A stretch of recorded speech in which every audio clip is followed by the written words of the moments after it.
To commemorate the coming of Elizabeth II, the Marina Safeway had run specials all week on English muffins, imperial margarine, and Royal Crown Cola. The flag store on Polk Street had reported a rush on Union Jacks, while no less than 3 bars in the Castro had set about the task of organizing Betty Windsor look-alike contests. All this and more had been painstakingly documented by Mary Ann Singleton, and 1,000 reporters like her, in the grueling days that preceded the royal visit.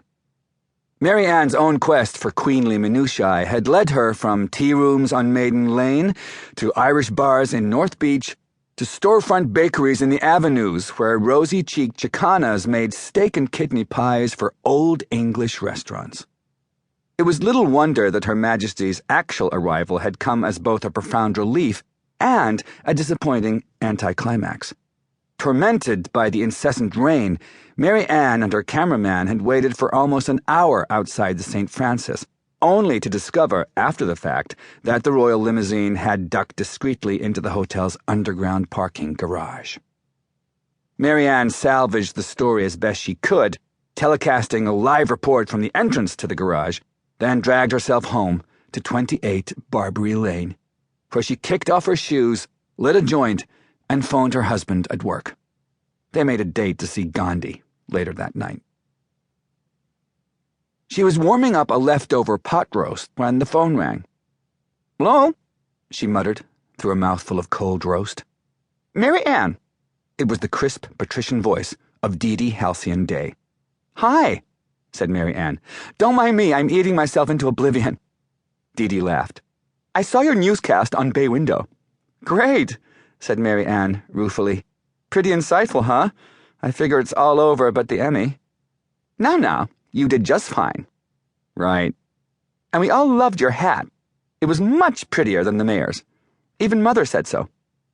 Mary Ann made a face for no one's benefit but her own. That goddamn hat was the first hat she had worn in years, and she had bought it specifically for the royal visit.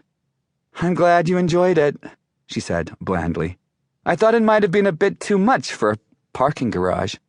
"Look," said Dee Dee, "why aren't you down here? I thought for sure you would be." "Down where? Hillsborough?" Dee Dee uttered an exasperated little sigh. "Trader Vic's, of course." Most rich people are annoying. Mary Ann decided not because they are different, but because they pretend not to notice the difference.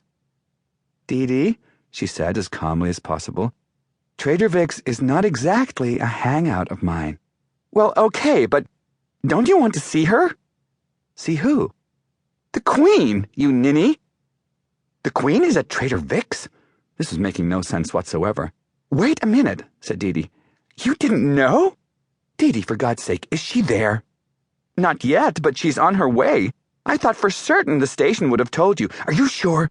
"Somebody's sure. The streets are crawling with cops, and the captain's cabin looks like opening night of the opera. Look, Vita Keating told Mother, and Vita heard it from Denise Hale, so it must be the truth." Mary Ann's disbelief lingered like an anesthetic. "I didn't think the Queen ever went to restaurants."